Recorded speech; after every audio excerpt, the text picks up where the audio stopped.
사랑하는 성도 여러분, 잘 지내셨습니까? 한 주간도? 네.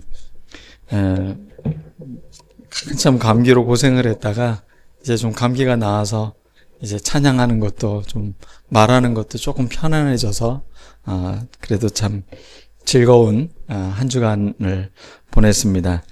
여러분들의 삶은 어떠셨는지 모르겠습니다. 오늘 우리는 평화의 주님을 기다리는 대림절 넷째 주일을 맞고 있습니다. 그런데 세상을 돌아보니 이 땅은 평화보다는 불화의 언어로 가득 차 있는 것 같습니다. 전쟁은 처음에는 명분으로 시작하지만 곧 자존심 싸움으로 변질이 되고 그 사이에 수많은 희생자들을 낳고 있습니다. 누구도 승리하지 않는 게임을 아직도 계속 러시아와 우크라이나 전쟁, 또 팔레스타인과 예루살렘의 전쟁, 이스라엘과의 전쟁이 계속되어지고 있는 현실을 우리가 보고 있습니다. 예수님이 태어나신 그 땅도 여전히 긴장과 갈등으로 언제 터질지 모르는 늘 그런 위태위태한 그런 전쟁의 위기 가운데 있습니다. 우리 위쪽에 살고 계신 우리 북한 동포들도 자꾸 폐쇄와 불통으로 서로 소통하지 못하고 있고, 또 대만과 중국이 갈등하고 있고, 일본과 중국 사이의 갈등도 계속되어지고 있는 게 요즘 우리가 접하고 있는 뉴스의 현실입니다. 그런데 우리의 일상도 다르지 않은 것 같습니다. 이웃과 이웃이, 위층과 아래층이 층간소음이라는 이유로, 어떠한 이유로 인해서 불편함을 겪고 서로를 불만을 표시하기도 합니다. 그런 것들이 싫어서 전원마을에 사시는 분들 보면 참 이제 행복하게 사시겠구나, 이웃들과. 그런데 그 땅 한 평의 손해도 보기 싫어서 그 100년이 넘게 나 있던 그 길을 자기 땅이라고 길을 막아서고, 또 그걸로 인해서 마을 사람들과 갈등하는 모습들을 볼 수가 있습니다. 근데 그것은 남들의 이야기가 아니라 사실 우리 안에서도, 또 자기 내면 안에서도 굉장히 많은 갈등이 일어날 때가 있어요. 한편으로는 나를 좀 위로해주고 사랑하고 싶은 마음이 있는가 하면, 또 한편 나를 막 정죄하고 나를 공격하는 마음도 내 안에서 늘 갈등하고 싸우고 있는 것을 봅니다. 또 심지어 가정 안에서도 부부끼리도, 또 부모와 자녀 간에도, 또 형제 간에도, 자매 간에도 이런 불화의 소리는 늘 들리고 있습니다. 학교에서도 학생들과의 갈등이 크기도 하고, 심지어는 이제 교사와 학생과의 갈등이 넘어서서 이제 부모와 교사와의 갈등, 이제는 군사부 일체가 아닌 것 같아요. 요즘 교육에서 그 단어는 이미 멀어진 지 오래인 것처럼 서로 아이를 중심에다 놓고 그 아이가 잘 성장할 수 있도록 도와주는 차원이 아니라 자존심 게임처럼 그렇게 변질되어져 가는 것을 볼 수가 있습니다. 한 교사분이 요즘은 이제 내가 정년까지 있을까 자신이 없다고, 그래서 명예퇴직을 해야 되지 않을까 이런 고민을 진지하게 하고 있다라는 이야기를 듣습니다. 왜 이런 이야기들이 우리 주변에 요즘 이렇게 많이 들릴까? 가정, 사회, 전 세계적으로 이 불화와 갈등이 여전히 우리 가운데 존재하고 있는 현실의 소리들인 것 같아요. 평화는 저절로 오지 않습니다. 오늘 이 평화의 주님이 찾아오신 이 날 우리가 또 기념하기 위해서 마욱간 축제를 합니다. 평화는 편하고 안락하고 모든 것이 온전해질 때 주어지는 것이 아니라 가장 불화의 땅, 가장 모순의 땅, 가장 절망의 시기를 보내고 있던 바로 그 땅에 아기로 예수님이 이 땅에 오셨다는 겁니다. 아무런 힘이 없으십니다. 저는 예수님이 아기로 이 땅에 오신 것이 참 놀라운 신비인 것 같아요. 그 예수님도 부모로부터, 주변 사람들로부터 사랑과 보호함을 통해서 그 하나님이 이렇게 성장하셨고, 그렇게 성장한 예수님이 그러한 사람들에게 하나님이 주시는 평화와 화해와 의를 우리에게 선물로 주셨다는 겁니다. 오늘 예수님은 하나님과의 불화 관계를 화평의 관계로 회복하기 위해 오셨다고 말씀을 시작하고 있는 성경 말씀을 볼 수 있습니다. 이 성경을 기록한 사람은 바로 사도 바울입니다. 사도 바울의 첫 번째 성탄을 한번 기억해 봤으면 좋겠습니다.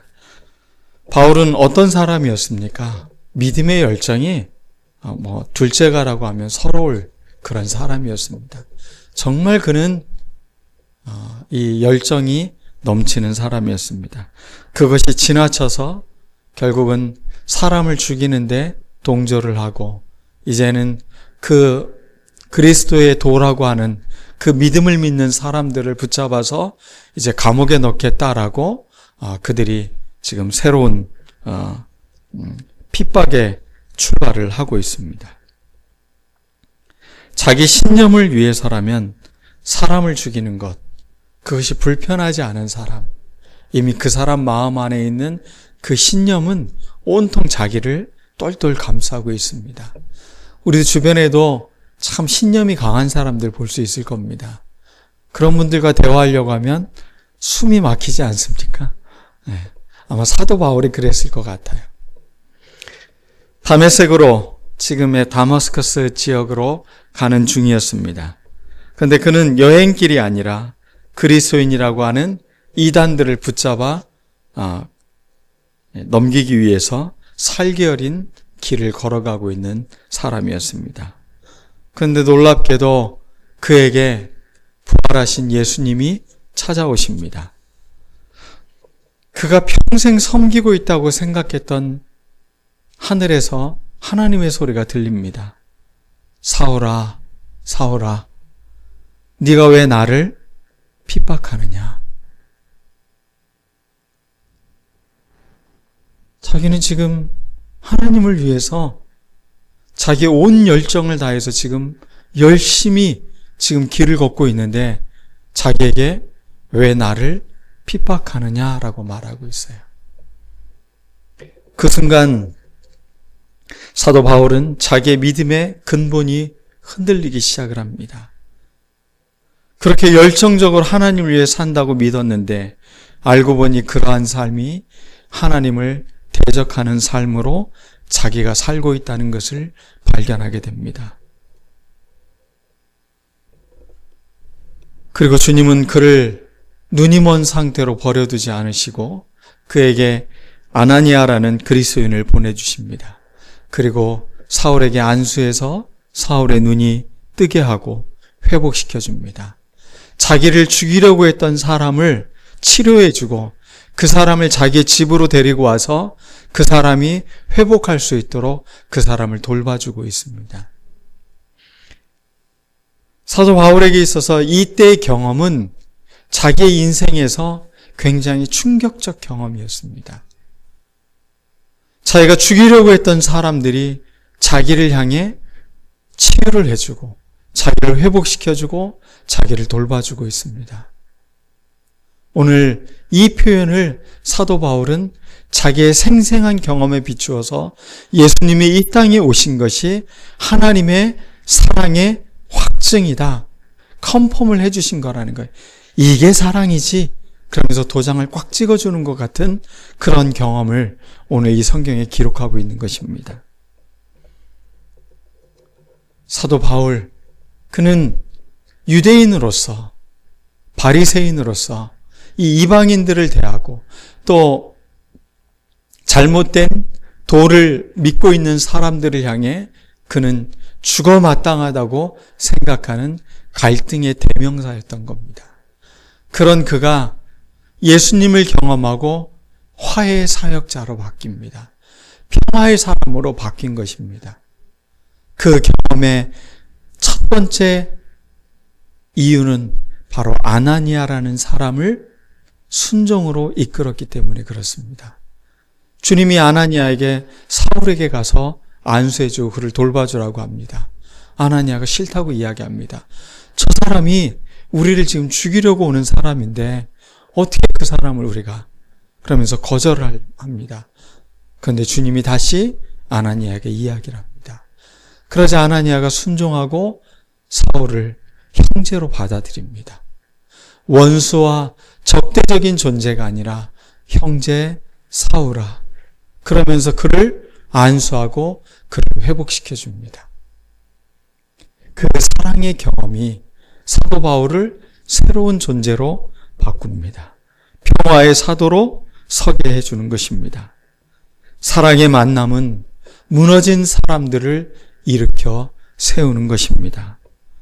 화해의 복음을 전하는 사람, 세상의 모든 위기는 사랑의 위기라는 말이 있습니다. 우리가 겪고 있는 모든 위기, 갈등, 그것은 사랑의 위기고 사랑의 갈등인 것입니다. 우리가 이것들을 회복하지 않으면 우리의 내면이 불행해집니다. 우리의 내면이 불화의 세계 속에 살아가는 것입니다.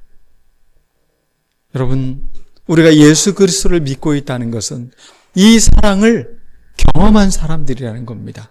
아니, 이 사랑으로 우리는 이미 의로워진 사람들, 하나님과의 관계가 전혀 새로운 관계로 회복된 사람들이라고 우리를 부르신 거라는 겁니다. 그러므로 우리의 눈에 갈등의 눈, 살기 어린 눈, 판단하고 정죄하는 눈이 아니라 우리의 눈이 사랑과 긍휼의 눈으로 새롭게 띄어지는 그런 경험들이 우리 안에 있었으면 좋겠습니다. 시나이의 예수라는 그리스 정교회에서 그 그림을 보고 그들이 기도하는 장면이 있습니다. 그 시나이 예수의 그 예수님의 상을 보면 두 눈이 짝짝이의 눈으로 되어져 있습니다.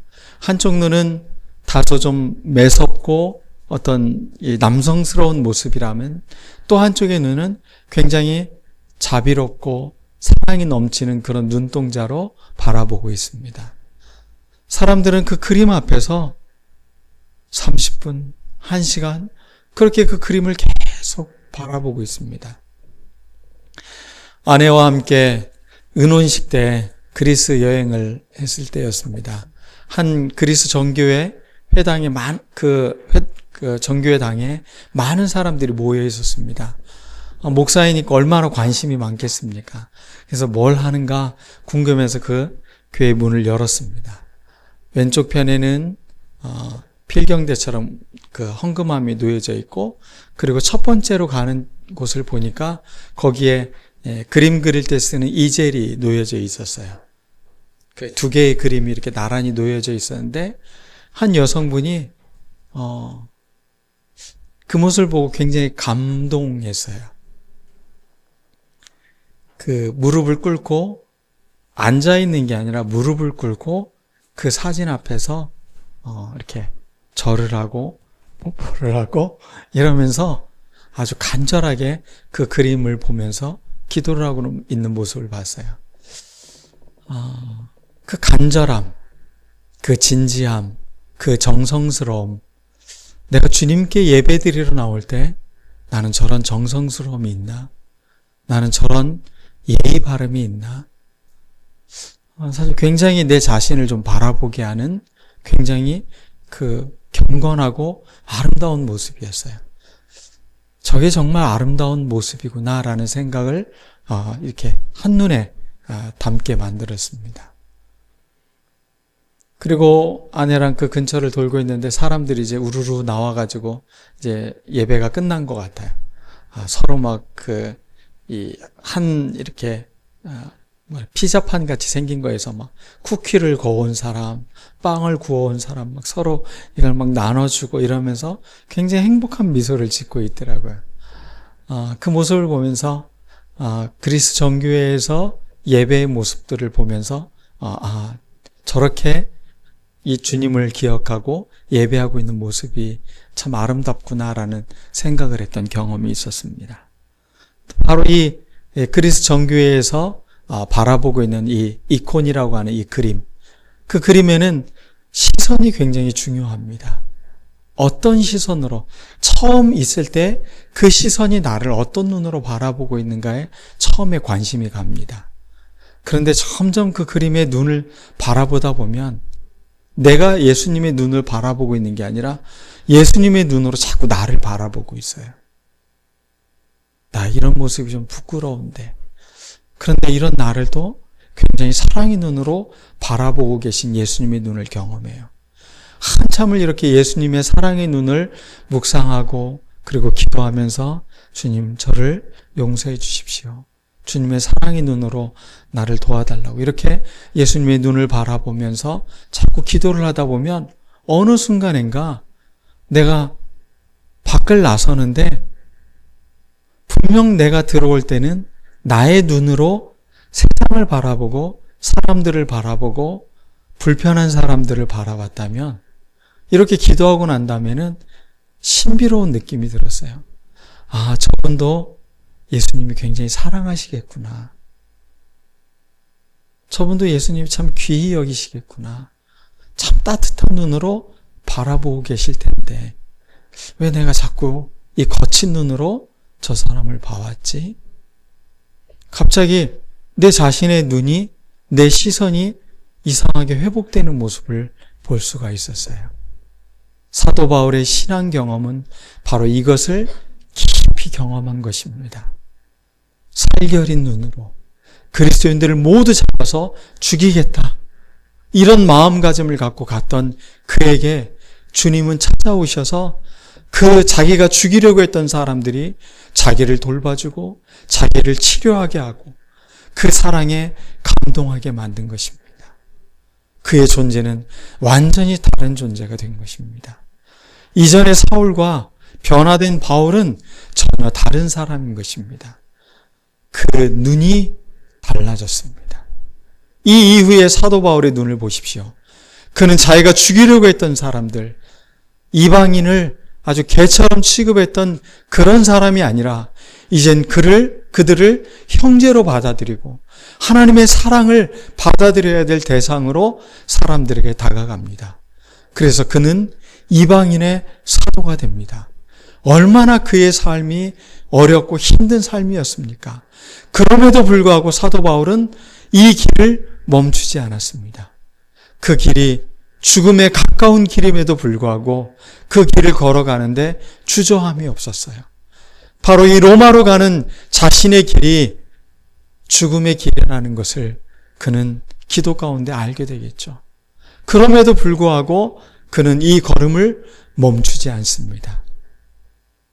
사랑하면 사랑하는 대상을 위해 멈추지 않습니다. 위기가 와도 그 위기를 두려워하지 않습니다. 그게 진짜 사랑이기 때문입니다.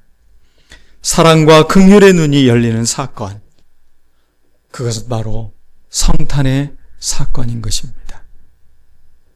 우리가 매년 성탄절을 맞는데 가장 중요한 것은 내 마음에 예수님이 찾아오신 겁니다.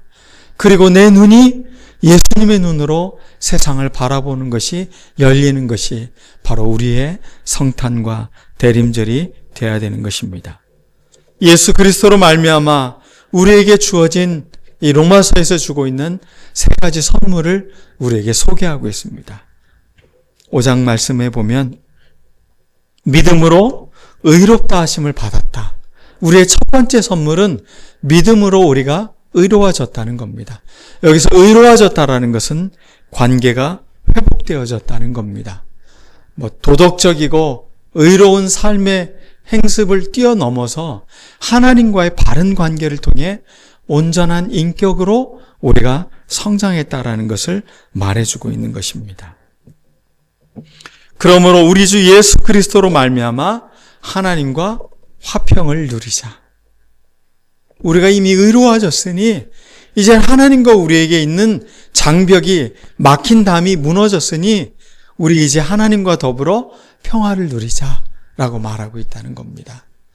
세상에 얼마나 많은 담들이 존재하는지 모릅니다. 아주 가까이 살고 있는 사람인 것 같은데도 담이 있는 경우가 있어요. 제가 우리 아이들한테 늘 방문 좀 열어놔. 그런 얘기를 사춘기 때 참 많이 했던 것 같아요. 문 좀 열어놓으라고. 단절되지 말라는 거죠. 자칫 그 방문이 그냥 프라이버시 보호 차원이 아니라 너와 내가 이렇게 좀 단절된 느낌이 드는 것 같아서 야, 문 좀 열어놔라. 이런 이야기를 했던 것 같아요. 물론 프라이버시를 보호해줘야 되죠. 근데 우리의 간절한 마음은 우리가 소통할 때 더 우리 안에 또 서로를 향한 마음들이 더 진해지는 것이죠. 방문을 닫는 건 괜찮습니다. 그런데 정말 중요한 관계에 자꾸 담을 쌓고 관계의 문을 닫고 있는 것은 문제가 되는 것입니다. 우리 언제든지 이 문을 우리는 열어 놓을 수 있는 믿음의 사람들이 되어야 되는 것입니다. 예수님이 우리에게 너희들은 이미 의롭다 하셨기 때문입니다. 이미 너희들은 나와 평화를 이룬 경험이 있지 않느냐. 지금도 평화하고 있지 않느냐. 이제 내 이웃을, 사울과 같이 너를 죽이려고 하는 사람과 뭐 하라는 거예요? 이 담을 허물어 버려라. 너는 이 사랑을 경험하지 않았니? 그러면서 우리를 이러한 삶으로 초대하고 있다는 것입니다.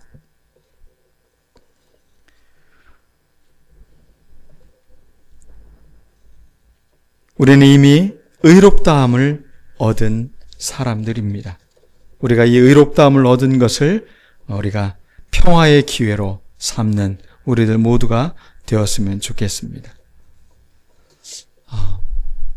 사람들이 왜 갈등이 많을까, 왜 불화할까 생각해 보니까 서로 이 적은 재화를 갖고 더 많이 얻고 싶을 때 불화하는 것 같아요. 더 나를. 이 마음이 앞설 때 자꾸 관계에 불화가 생기는 것 같아요. 그런데 우리에게 두 번째 선물을 주십니다. 이런 선물을 주셨어요. 하나님의 영광을 바라고 즐거워한다. 그냥 내가 더 많은 것을 취했기 때문에, 내가 덜 손해봤기 때문에가 아니라 하나님이 영광 받으시는 것을 보고 내가 그것을 즐거워하는 삶을 살아가는 마음, 내가 그 마음을 갖고 있는 선물을 우리에게 모두 주셨다는 겁니다. 세상의 모든 갈등의 중심은 더 많이 가지려고 하는 거니 우리는 반대로 평화하기 위해서 나누는 삶을 살아가는 것입니다. 그럴 때 세상은 조금씩 마음이 열리고 따뜻해지는 것입니다. 심지어 이러한 마음가짐을 갖고 살아가는 사람은 환난을 만나도, 환난을 겪어도 그 환난이 희망의 씨앗이 된다고 오늘 성경은 기록하고 있습니다. 우리 모두가 잘 알고 있는 말씀입니다. 환난은 뭐를 낳고요? 인내를. 인내는 연단을. 연단은 소망을 이루는 줄 알기 때문이다. 환난을, 고난은 우리에게 인내를 배우게 한대요. 그래서 여러분, 인내라는 거, 참는 걸 배우는 거잖아요. 근데 모든 훈련의 기본은 이 인내인 것 같아요. 강아지를 훈련할 때도 이 인내를 시키더라고요. 기다려 그러더라고요. 과연 우리의 신앙은 이 기다림이 있는가? 오늘 주보 1면에 보면 이 기다림과 관련된 시를 제가 실어놨어요. 이 황지우 시인이 너를 기다리는 동안이라는 시인데 전문은 여러분들이 다 한번 읽어보시고 맨 마지막 단에 이런 이야기를 하고 있어요. 남들이 열고 들어오는 문을 통해 내 가슴에 쿵쿵거리는 모든 발자국 따라 너를 기다리는 동안 나는 너에게 가고 있다. 누군가를 기다린다는 것은 우리가 누군가를 향해 걸어가고 있다는 것이죠. 기다림은 단지 소극적이고 수동적 행위가 아니라 적극적이고 능동적 행위임을 말하고 있습니다. 그 중심에 사랑이 있을 때 그 기다림은 고통이 아니라 그것은 우리를 아름답게 만들어 간다는 것을 이 시인은 노래하고 있습니다. 영어 성경을 보니까 이 연단이라는 영어 단어를 굉장히 다양한 단어로 표현해 놨더라고요. NIV라는 영어 성경을 봤더니 캐릭터라고 나와 있어요. 그게 여러분들의 뭐를 만들어낸다고요? 인내가 여러분들의 성격을, 여러분들의 캐릭터를 형성해 준다 말하고 있어요. 고난 가운데 참는 태도가 그 사람의 성격을 말해주고 있다라고 NIV 성경은 이렇게 번역하고 있어요. 그러니까 가끔 이렇게 뒤돌아봅니다. 인격이 참 아름다운 사람들 보면 참 많은 단련된 경험들을 갖고 계시더라고요. 저절로 주어진 게 아니라 참 단련되어져 있었던 모습들이 우리가 볼 수가 있는 것처럼 우리가 참 단련되어져 있는 건 참 중요하구나 이런 생각을 하게 만듭니다. 킹제임스 버전이라는 거 1400년도에 번역된 영어 성경인데 그 성경에는 experience, 경험, 체험이라고 표현해 놨더라고요. 인내는 연단을, 이 연단을 체험, 경험이라고 말하고 있어요. 인내하면 이 신앙 경험을 하게 된다는 거예요. 경험을 하고 안 하고의 차이는 참 놀라운 차이가 있는 거죠. 여러분이 갖고 있는 신앙도 경험이 있어야 됩니다. 이 경험이 없는 신앙은 힘이 없어져요, 금방. 그런데 이 경험을 통해서 얻어진 신앙은 흔들리지 않습니다. 분명하기 때문에, 생생하기 때문에 그렇습니다. 이 단어의 원래 헬라어 단어는 도키마조라는 데서 나온 도키메라는 명사인데 이것은 금속을 정련할 때 쓰는 단어였습니다. 금 같은 것을 정련할 때 그것을 불 가운데서 이걸 계속 뜨거운 불로 가열을 해서 불순물들 위에 뜨면 그 불순물들을 걷어내고 그러면서 순수한 금만을 만들어내는 그 정련의 과정이 바로 이 도키메라는 단어가 바로 그러한 단어입니다. 그러므로 우리의 신앙이 환난과 인내와 이런 과정들을 통해서 우리에게 주어지는 게 무엇입니까? 우리의 신앙의 진정성, 순수함이 우리가 그 안에서 드러난다라고 성경은 이야기하고 있는 것입니다. 심리학을 배우면 이 확증편향이라는 단어가 나옵니다. 이 한자어로 된 이 확증편향, 구들 확자죠. 그 다음에 증거하다라는 근거를 마련하는 거죠. 그 다음에 편이라는 것에 치우치다, 편협하다 이럴 때 쓰는 단어잖아요. 그게 향하다, 방향 지어져 있다. 자기가 증거를 수집하고 확신하는데 그게 뭐냐면 기울어져 있다는 거예요. 편향되어져 있다는 거예요. 자기가 옳다고 여긴 것만 수집하는 경향성. 이런 경향성이 있으면 객관화, 보편성 이런 것들이 담보되어 있지 않겠죠. 그러니까 자기 잘못된 똥꼬집 같은 아집으로 똘똘 뭉쳐있는 사람을 말할 때 이 확증 편향이 있다라고 말하고 있습니다. 오늘 이 단어와 우리가 도키메라는 이 연단이라는 단어와 정확히 반대되는 것 같아요. 자기 안에 있는 불순물들을 자꾸 정죄해내서 순수한 믿음을 가지려고 하는 이 마음을 가져야 되는데 잘못된 것을 자꾸 불순물을 정당화하는 많은 편협되어져 있는 치우쳐져 있는 생각들로 똘똘 뭉쳐있는 것 이것들을 우리가 버려내는 그런 믿음의 사람들로 우리가 서야 되는 것입니다. 하나님의 사랑이 우리 마음에 부어졌다. 그 사랑이 우리에게 부어졌대요. 넘치도록 그 사랑을 우리에게 부어주셨대요. 그리고 그 사랑을 확증하셨다라고 표현하고 있어요. 신앙은 여전히 우리에게 사랑을 우리에게 가르쳐주고 있습니다. 그 사랑이 결국 그 기다림이라는 것이 불확실하고 초조한 것이 아니라 그 사랑은 적극적으로 우리가 다가가는 기다림으로 평화의 기다림으로 우리를 이끌어가고 있음을 성경은 이야기하고 있습니다. 겨울나무를 보면 앙상합니다. 다 없는 것처럼 느껴지죠. 근데 오늘 여러분 식사하시면서 한번 이 가로수인 이 벚나무를 한번 여러분 유심히 한번 들여다보시기 바랍니다.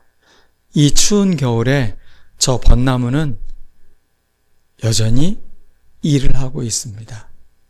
그 내적인 따뜻한 봄이 오면 내가 활짝 피어나리라, 이런 마음의 준비를 하고 있는 것을 여러분들이 목격할 수 있을 것입니다. 그냥 단지 떨구어진 것으로 끝나지 않아요. 거기에 맺혀져 있는 작은 것들을 볼 수가 있는 것입니다. 사랑은 이미 우리 마음에 부어진 바가 되었다고요. 아니야, 나는 아직 믿음이 없어. 아니야, 나는 아직 그 사랑의 그 정도 수준이 미치지 않았어.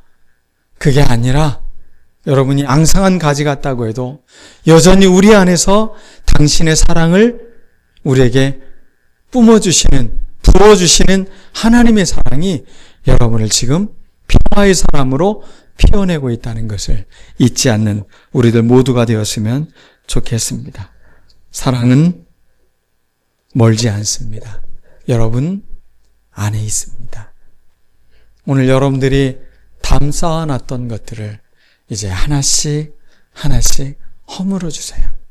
그리고 얼마나 내가 하나님 사랑으로 마음이 여백이 생겼고 평화로워졌고 사랑이 내 안에 있는지를 자꾸 테스트하는, 도키마조하는, 연단하는 그런 삶이 돼서 우리의 인격과 우리가 갖고 있는 모든 것들이 그렇게 아름답게 변화되는 그런 우리들 모두가 되었으면 좋겠습니다.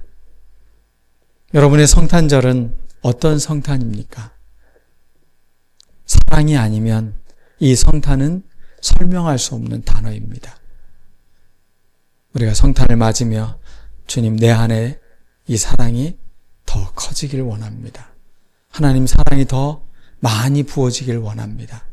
그래서 나도 사랑으로 막혔던 곳, 갈등하고 있는 곳, 전쟁을 치르고 있는 그런 마음들의 이 평화와 사랑으로 아름답게 변화시키는 우리들이 되게 해달라고 우리 같이 이 시간 기도하겠습니다. 우리 말씀을 기억하면서 우리 같이 기도드리겠습니다.